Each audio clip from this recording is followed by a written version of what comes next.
Baik, selamat siang. Kembali lagi bersama saya Dr. Benny Wuror SHMakes. Saat ini saya mau menjelaskan ya bahwa kita sudah mohon dukungan dan kami sudah melakukan upaya hukum gugatan perbuatan melawan hukum di Pengadilan Negeri Jakarta Selatan. Di mana yang kami gugat adalah kita juga minta supaya tim likuidator ini bisa diganti dengan tim likuidator yang representatif dan lebih kompeten mewakili para nasabah. Karena diduga kuat, tim likuidator yang sekarang terbentuk diduga kuat itu masih pro kepada pemegang saham yang diduga juga ya sampai saat kita tahu sama-sama masih buron, sehingga diduga kuat kan loyalitas ke sana. Kenapa saya bilang begitu? Karena tidak ada sedikit pun dari tindakan tim likuidator melakukan gugatan terhadap aset-aset pribadi daripada para pemegang saham. Padahal sekarang kalau mereka sudah jadi tersangka, ya patut diduga kan uang sudah dilarikan oleh para pemegang saham ini.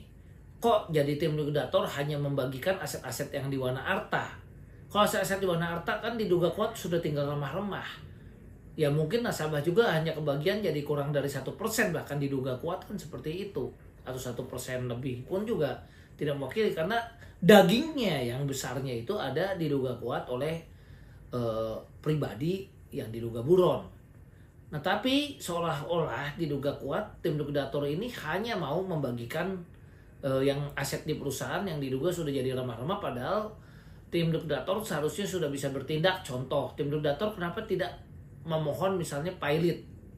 Kalau sudah pilot ditunjuk kurator melalui mekanisme gugatan lain hanya dalam waktu 60 hari bisa minta supaya aset pribadi itu masuk kepada budal pilot dibagikan kepada nasabah.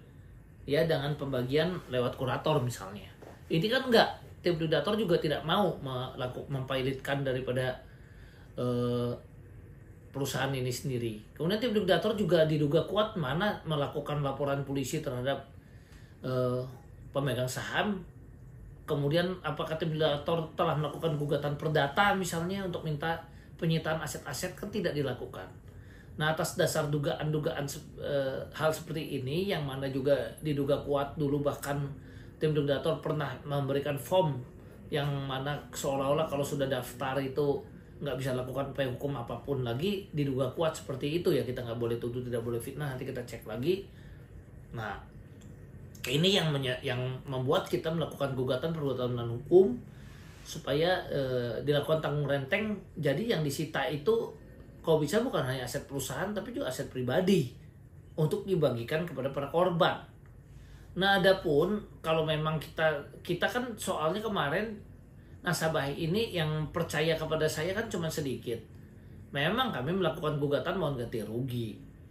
Tapi ganti rugi tersebut kan kita juga minta tim likuidator diganti. Nah kalau tim likuidator diganti kan dampaknya bisa dirasakan atau dinikmati juga oleh seluruh nasabah. Bukan hanya yang menjadi klien saya saja. Tapi diduga kuat ini kan ada orang-orang yang bicara hanya menguntungkan hanya klien saya. Apa digaris-garisin tuntutannya berapa. Nah sekarang saya tanya, apakah ada cara lain selain lewat gugatan ini untuk mengganti tim likuidator yang diduga sudah tidak pro nasabah? Ya bagaimanapun juga kalau kita berhasil mengganti tim likuidator, kemungkinan besar kan aset yang bisa diberikan dan dinikmati nasabah lebih daripada 1%.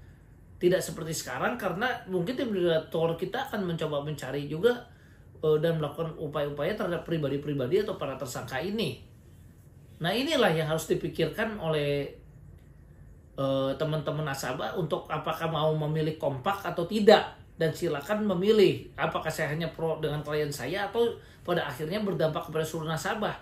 Jadi ada diduga kuat, memang ada orang-orang yang diduga kuat terlambat melakukan berbagai upaya hukum, kemudian salah kaprah dan tidak bertanya dulu langsung memposting seolah saya hanya memperjuangkan klien saja, padahal tidak. Khususnya klien saya pada umumnya kan kepada seluruh nasabah. Kalau enggak ngapain kita minta dukungan kalau nggak ada efeknya untuk dampak ke seluruh nasabah. Ya, jadi mudah-mudahan YouTube ini menjadi satu penjelasan yang cukup bisa dimengerti. Salam sehat, sekian dan terima kasih.